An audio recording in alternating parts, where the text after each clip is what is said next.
Bonjour, bienvenue pour ce 4e jour. Le sujet du jour, l'attention et la concentration, donc on en a déjà parlé. Aujourd'hui, on va approfondir le sujet en sachant que c'est un sujet qui nous concerne tous et de plus en plus. On est bombardé sans cesse d'une multitude d'informations tout le temps. Les distractions entre le téléphone qui sonne, les notifications, etc. Ça n'arrête pas. Donc retrouver une stabilité dans notre attention, c'est vraiment quelque chose d'important au jour d'aujourd'hui. La bonne nouvelle, c'est que l'attention et la concentration, ça s'apprend.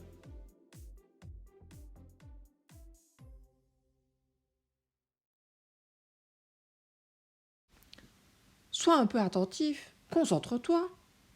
Est-ce que ça vous dit quelque chose? Savez-vous que l'attention et la concentration sont traitées par deux zones différentes dans le cerveau et qu'elles ne peuvent pas être utilisées en même temps? Tout se passe dans notre cerveau. Il nous sert entre autres à regarder, écouter, sentir, bouger, décider de nos actes, etc. C'est notre cerveau qui détermine la manière dont nous réagissons à tout ce que nous percevons. C'est notre cerveau également qui, pour apprendre, effectue les gestes mentaux, c'est-à-dire les mécanismes que l'on met en place pour apprendre. Ils doivent être utilisés en toute conscience au moment de l'apprentissage. Ils sont au nombre de 5 et ont été étudiés par Antoine de la Garandrie. L'attention est le premier geste mental défini dans cette théorie. Viennent ensuite le geste de mémorisation, le geste de compréhension, le geste de réflexion et finalement le geste d'imagination créatrice. Nous pourrons appréhender ces différents gestes une prochaine fois. Ok, mais c'est quoi être attentif? L'attention, c'est le fait de recevoir des informations par nos 5 sens. L'attention sélectionne quelques perceptions, externes ou internes, et nous les met en évidence.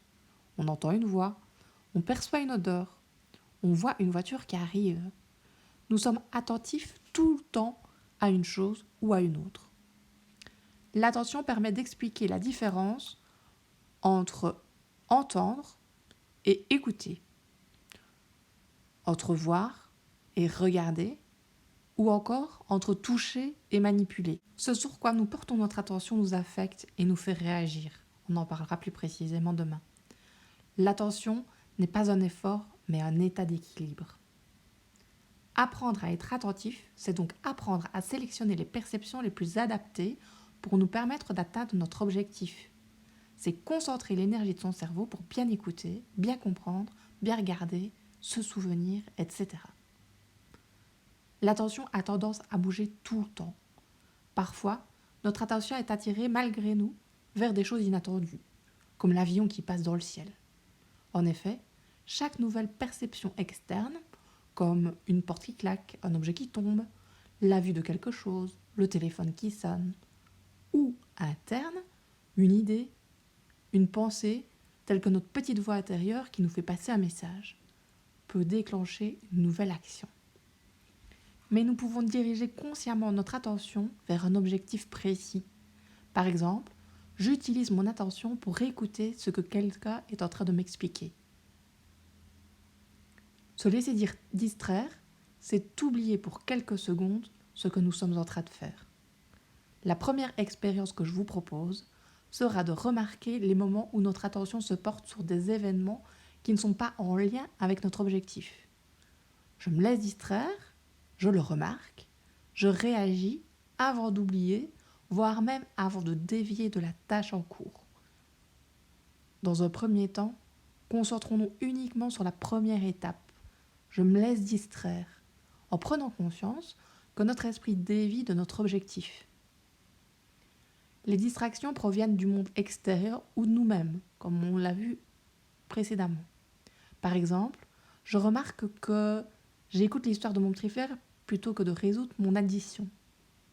Je remarque que j'observe le chat sur la terrasse plutôt que de lire mon livre. Ou encore, que je repense à ma séance de jeux vidéo d'hier plutôt que de finir mon tracé de cercle. Je peux aussi percevoir que j'ai froid, que j'ai faim, bref, que je me suis laissé distraire. Pour nous aider, il est utile de savoir que notre cerveau fonctionne comme un GPS. Pour atteindre sa destination, il faut une adresse précise. Pour notre cerveau, c'est un objectif, une intention précise dont il a besoin. Par exemple, marquer un but. trouver un pull orange. Et la concentration, c'est quoi alors? Être concentré, c'est faire un tri constant entre ce qui est important et ce qui ne l'est pas par rapport à ce qu'on cherche à faire. Notre système attentionnel n'a pas la vie facile, car il doit sans cesse faire le tri en une fraction de seconde entre les événements externes, la porte qui claque, le téléphone qui sonne, et internes, l'envie de répondre au téléphone par exemple, pour décider de leur utilité. D'où l'importance d'avoir une intention, comme notre GPS.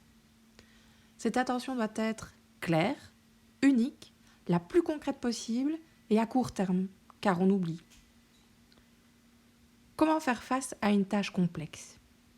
Il faut prendre le temps de réfléchir à comment découper cette tâche complexe en différentes tâches simples qu'on est en mesure d'effectuer facilement. Facile, non? Je vous propose d'expérimenter le découpage d'une tâche complexe.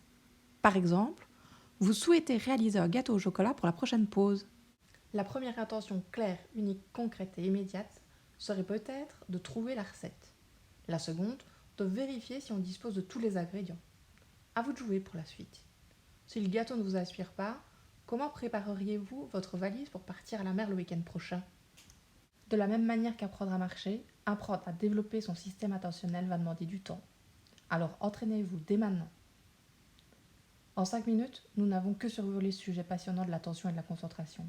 Pour aller plus loin, je vous recommande de vous intéresser aux travaux de Jean-Philippe Lachaud, neuroscientifique au laboratoire de recherche INSERM à Lyon, avec notamment ses livres, dont La petite bulle de l'attention, et le MOOC, que j'ai moi-même suivi et qui est remis à disposition dans le cadre exceptionnel du confinement actuel. Profitez-en si vous avez un peu de temps. Pour les enseignants, intéressez-vous à Atoll, qui est un programme de découverte de l'apprentissage de l'attention en milieu scolaire, pour apprendre l'attention à l'école. J'espère que ce sujet vous aura éclairé sur le fonctionnement de notre cerveau.